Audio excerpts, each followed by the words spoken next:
WhatsApp everyone, কেমন আছেন সবাই? নতুন লেটেস্ট একটা ভিডিও জুড়ে সাথে আছি আমি সিজন।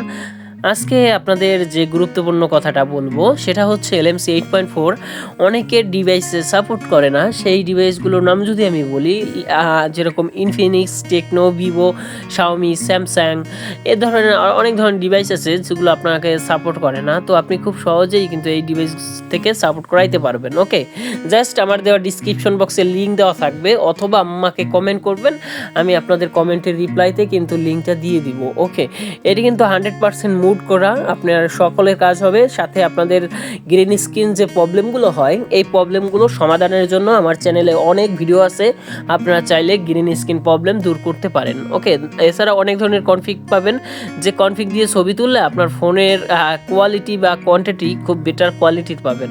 তো আমি আপনার 1000টা কনফিগের লিঙ্ক বা সিস্টেমটা দেখাই দিব। তো সবাই ধৈর্য সহকারে ভিডিওটা দেখবেন। তো দেখেন ভাইয়া, ফার্স্ট ভিউয়ার্স, এক্সএমএল ইফেক্ট। ওকে, এক্সএমএল ইফেক্ট লেখা আপনি যদি প্লে স্টোর সার্চ করেন, আপনাদের সামনে এই যে এই অ্যাপটা চলে আসবে। জাস্ট এই অ্যাপটা হচ্ছে, আপনারা দেখেন XML effect, XML photo effect, এটা লিখে আপনার প্লে স্টোর সার্চ করবেন, এই অ্যাপটা চলে আসবে। দেন এখান থেকে আপনি হাজার হাজার এলএমসির কনফিগ পাবেন, যেগুলো আপনি যে কোনো পজিশনে আপনি ডাউনলোড করে নিতে পারবেন। সেই সাথে আপনি খুব সহজে এই ধরনের ফাইল ডাউনলোড করে নিয়ে আপনি কিন্তু সেট আপ করতে পারবেন। তো দেখেন কিভাবে সেট আপ করবেন। জাস্ট অ্যালো অ্যাক্সেস থেকে আপনার অ্যালো পারমিশন দিয়ে দিবেন, জাস্ট হচ্ছে এটা লোড নিবে, দেন আপনার ডাউনলোড হয়ে যাবে। তারপর একটা অ্যাড শো করবে, জাস্ট আপনি অ্যাডটা কেটে দিবেন। ওকে, অ্যাডটা কেটে দিলে আপনার কিন্তু এই প্রবলেম থেকে আপনি সহজে পরিত্রাণ পাবেন।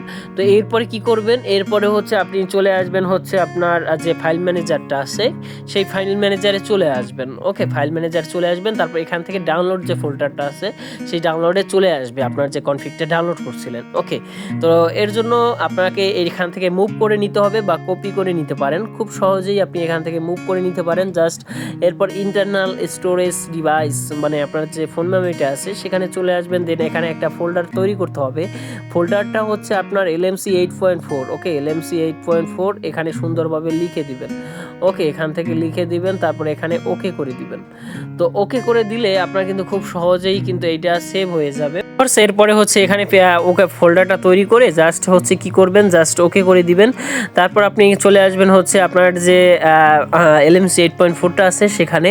তারপর এখান থেকে আপনি দেখেন কনফিগটা কিন্তু আপনার সেট হয়ে যাবে। ওকে, খুব সহজেই সেট হয়ে যাবে। জাস্ট এখান থেকে আপনি চাইলে ছবি তুলতে পারবেন।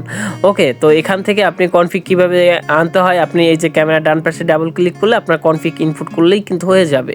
খুব সহজে কিন্তু আপনি এরকম ছবি তুলতে পারবেন, খুব গর্জিয়াস লুকের ছবি তুলতে পারবেন। তো দেখেন আমার কিন্তু খুব সহজেই কিন্তু গর্জিয়াস ছবি হয়ে যাচ্ছে। আপনারা কিন্তু এরকম খুব সহজেই ক্লিক করলে আপনার কিন্তু ছবি হয়ে যাবে। তো দেখেন আপনার যে কোয়ালিটির ছবি লাগে আপনি সেই কোয়ালিটির ছবি ডাউনলোড করে নিতে পারবেন কনফিগের মাধ্যমে। ওই যে প্লে স্টোরে এক্সএমএল ফটো ইফেক্ট লিখে সার্চ করলে হবে। ওকে, খুব সহজেই কিন্তু আপনি দেখেন আমার পিকচার কোয়ালিটি দেখেন, খুব সুন্দর এবং খুব গর্জিয়াস পিকচার কোয়ালিটি। আপনারা চাইলে এরকম ফটো তৈরি করতে পারবেন বা ছবি তুলতে পারবেন। তো ধন্যবাদ সবাইকে, ভালো থাকবেন এবং চ্যানেলটা সাবস্ক্রাইব করে রাখবেন যাতে নেক্সট ভিডিও আপলোড করার সাথে সাথে পেয়ে যান। আর দেখেন এলএমসি 8.4 অনেকে ডিভাইসে সাপোর্ট করে না, সেজন্য আপনাকে এলএমসি 8.4.300.414 এইটা লিখে আপনারা সার্চ করবেন। এরপর মুড ভার্সনটা নামায় নেবেন, বা যারা মুড করতে পারেন না তারা মুড করে নেবেন। আমার চ্যানেলে ভিডিও আছে কীভাবে মুড করতে হয়। তো